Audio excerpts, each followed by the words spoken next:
Start. महाराष्ट्राचा जो इतिहास लिहिला तो कोणी येण्या गेल्या नव्हे, तर महाराष्ट्राचा जो इतिहास लिहिला तो हिरव्या पिवळ्या शालीनं, तलवारीचा खणखणाटीनं, घोड्याच्या टापानं आणि शारेच्या डपानं. आणि हाच इतिहास घडविला तो माझ्या छत्रपती शिवाजी महाराजांना. अहो मुद्रा माझ्या छत्रपती शिवरायांना, रेतेच्या राजाला ज्याच्या भक्तीला तोड नाही, शौर्याला तोड नाही. लुतांग आहे सागर समान, ज्याचे छत्र म्हणजे आंबाचा सन्मान, तोच त्या सूर्याची शान, मराठी मानाचा धगधगता अभिमान, मराठी मानाचा. काळीज आहे सह्याद्री ज्याला शंभूचा अभिमान, काळीज आहे सह्याद्री ज्याला शंभूचा अभिमान. महाराष्ट्राच्या देवाऱ्या ज्याचं पहिलं स्थान, महाराष्ट्राच्या देवाऱ्या ज्याचं पहिलं स्थान.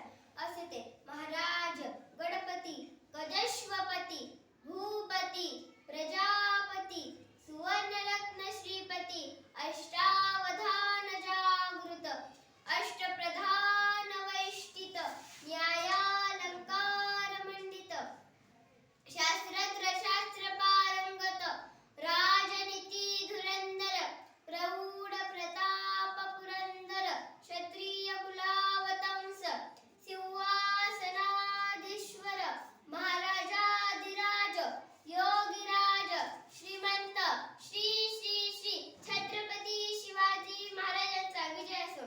बंदुकीच्या जोरावर आणि हंटरच्या धाकावर, बंदुकीच्या जोरावर आणि हंटरच्या धाकावर मी अनेक वाघांना माणसाप्रमाणे जगायला शिकवणारा एक वाघ बघितला. पण बंदुकीच्या जोराशिवाय आणि हंटरच्या धाकाशिवाय, पण बंदुकीच्या जोराशिवाय आणि हंटरच्या धाकाशिवाय तिथल्याच माणसांना वाघाप्रमाणे जगायला शिकवणारा एक वाघ बघितला, एक वाघ बघितला. ते म्हणजे छत्रपती शिवाजी महाराज. आपण ज्या महाराष्ट्रात राहतो तो महाराष्ट्र म्हणजे काय? आपण ज्या महाराष्ट्रात राहतो तो महाराष्ट्र म्हणजे काय?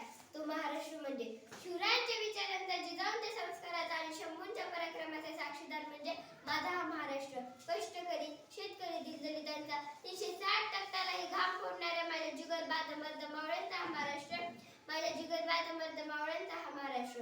आणि आज महाराष्ट्राच्या मातीत 19 फेब्रुवारी 1630 रोजी एका रत्नाचा जन्म झाला, ते म्हणजे छत्रपती शिवाजी महाराज. ते म्हणजे छत्रपती शिवाजी महाराज. मला तुम्हाला एक घटना सांगावीशी वाटते, कर्नाटकच्या मोहिमेतून छत्रपती शिवाजी महाराज परत येत असताना, कर्नाटकच्या मोहिमेतून छत्रपती शिवाजी महाराज परत येत असताना तेथे बेलवाडी नावाचा एक किल्ला होता आणि तेथली ठाणेदारी मल्लम्मा बेसाई. दादाजींना वाटले जाता जाता हा किल्ला घेऊन जावा, दादाजींना वाटले जाता जाता हा किल्ला घेऊन जावा. दादाजींनी थोडेसे सैन्य गोळा केले आणि त्या किल्ल्यावर तुटून पडले. दादाजींनी थोडेसे सैन्य गोळा केले आणि त्या किल्ल्यावर तुटून पडले आणि दादाजींनी थोडेसे सैन्य गोळा केले, त्या किल्ल्यावर तुटून पडले.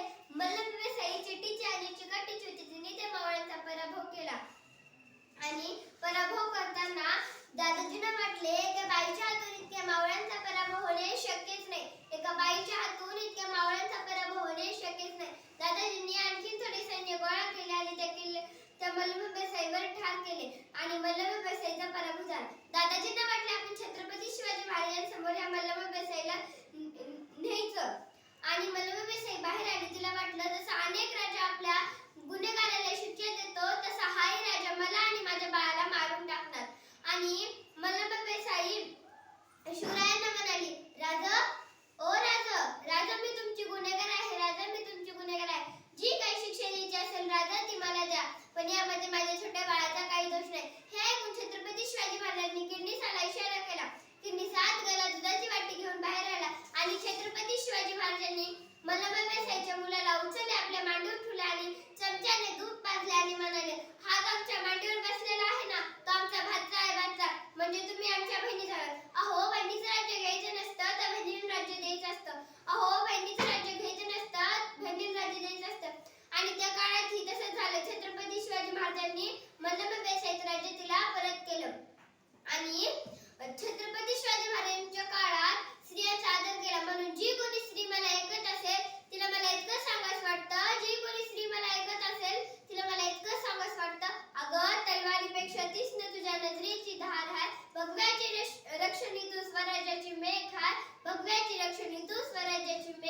सन्मानाने जगणार आणि सन्मानानेच मरणार.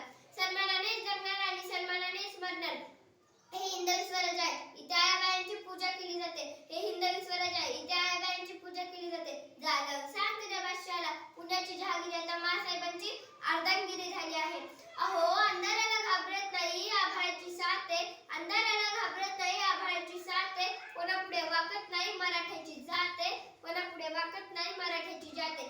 जय भवानी जय शिवाजी. हर हर महादेव. छत्रपती शिवाजी महाराज की जय. धन्यवाद.